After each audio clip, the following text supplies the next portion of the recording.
A terrible accident on Deadliest Catch has struck again, with the unforgiving Alaskan Sea claiming another captain. Captain Jake Anderson is the latest to fall victim to these brutal waters, where every wave and gust of wind carries life-threatening danger.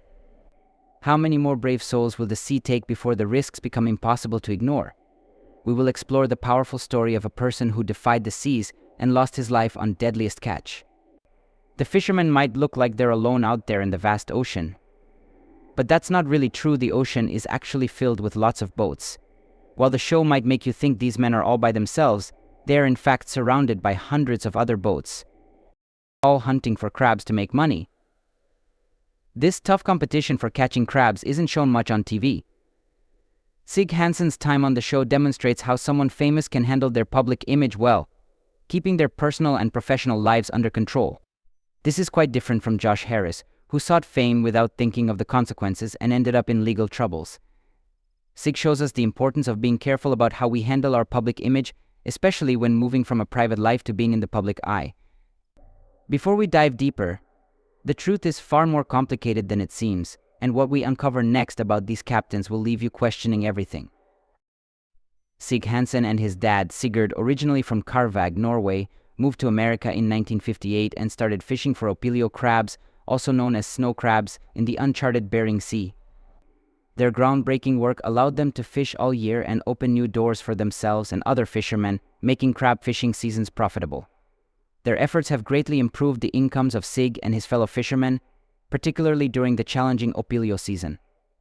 Over time, Deadliest Catch has grown into a show that features various crab seasons: the regular king crab season, the less common Berdy crab season, and the most perilous, the opilio crab season.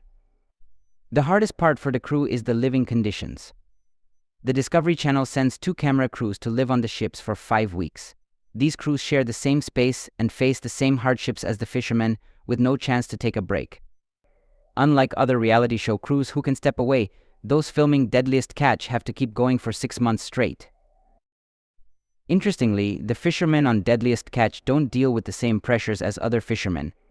Typically, fishermen have limits on how much they can catch, which affects how much money they make. If they catch less than the limit, they earn less. But on Deadliest Catch, the main goal is to film the show. The fish they catch is just a bonus, so they can sell it for cheaper prices, which might upset other fishermen who rely on higher prices.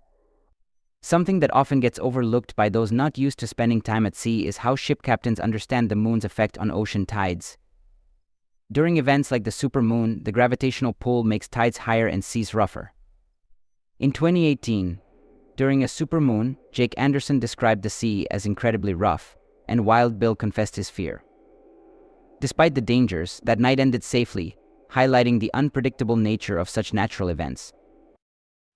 The changing climate adds another layer of challenge for the fishermen. As the waters off Alaska get warmer, crabs move to colder, deeper waters away from their usual spots. This forces the fishing boats to follow the crabs into more dangerous areas, raising the risk of accidents. These areas are far from any help, making any emergency more critical. Although these changes affect the show, the producers choose not to focus on the bigger environmental issues. Moreover, there's some doubt about how much of Deadliest Catch is real. Unlike traditional documentaries that capture events as they happen, Deadliest Catch sometimes has to reshoot scenes. The most dangerous scenes are captured live, but other scenes might need to be redone to meet the director's demand for a perfect shot. This raises questions about how genuine the show is. There are also claims that some of the drama is planned beforehand, similar to other reality shows, to make the show more engaging but perhaps less truthful. In Alaska and the Aleutian Islands during autumn, workers take on king crab fishing, a very risky but important job featured on Deadliest Catch. Despite facing harsh sea conditions, the money made by local Alaskan fishermen is surprisingly low. These crabs are sold all over the world, including big catches in Russian and international waters, yet despite this international trade, the local workers from the recent season of the show made less than $7,000 each. Financial records from the Alaska Film Office show a clear difference in earnings between locals and outsiders. Workers from outside Alaska earned a total of $1.3 million, a stark contrast to the modest earnings of the local crew.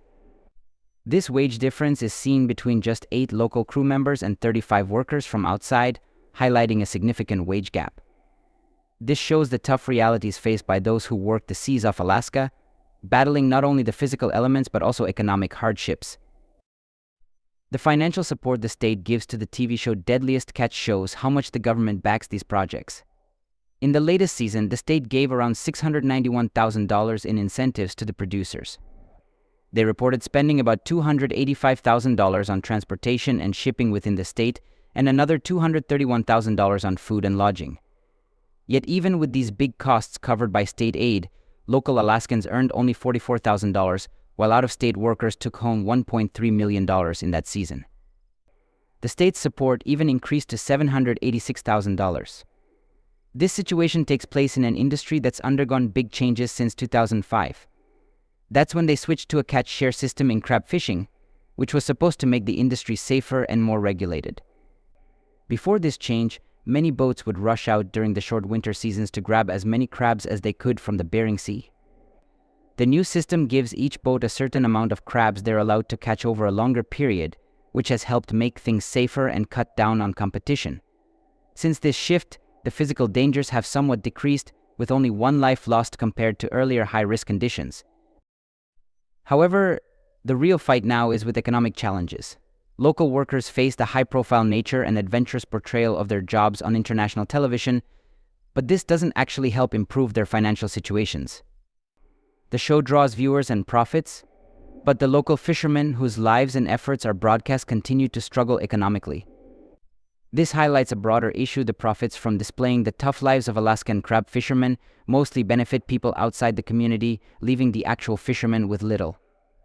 As the show continues to display the severe conditions and bold nature of crab fishing in Alaska, the underlying economic disparities stay mostly hidden, overshadowing the true story of those battling the cold winds and icy waters for minimal pay. Crab fishing in Alaska is notorious for being extremely dangerous, with a death rate 80 times higher than that of an average job. Reports suggest that one crab fisherman typically loses his life every week during peak fishing seasons. Despite this alarming statistic, there have been improvements in safety credited to changes in the industry. Bill, a proud and experienced crab fisherman from Kodiak, points out these improvements, particularly the ability to choose safer weather for fishing, which has saved many lives. Lance Farr, who comes from a family of crab fishermen spanning 3 generations, also notices improvements, especially in managing sleep deprivation, which used to be a common issue. He attributes these positive changes to the Catch Share program, a regulatory measure aimed at making the profession safer. Cale Garcia, a longtime crabber, agrees, humorously noting that any remaining danger is mostly left for television dramatization. Even though the job seems safer now, the mix of danger and drama continues. The crab fishermen have also organized themselves into a formal group called the Alaska Bering Sea Crabbers. This association represents the interests of crab fisheries across the Bering Sea and Yuan Islands, advocating for safety and sustainability. The organization plays a crucial role in fostering a safer working environment through advocacy and shared standards. The TV show Deadliest Catch has gained international fame, depicting the lives of these crab fishermen. Interestingly, the show uses different voice actors for different regions to make the narration more relatable to international audiences. In the United States, Mike Rowe is the familiar voice of the series, while in the United Kingdom and Malaysia, viewers hear Bill Petrie and Nessar Balan, respectively. This strategy of using local voices helps connect the global audience more personally with the show. Filming Deadliest Catch is a formidable challenge. Cameras and other equipment are frequently damaged or destroyed by the harsh conditions at sea, including saltwater spray and strong winds. Each season, the production team sifts through about 30,000 hours of footage to craft the compelling episodes that audiences enjoy. The process of selecting the right moments involves immense effort from the crews and editors.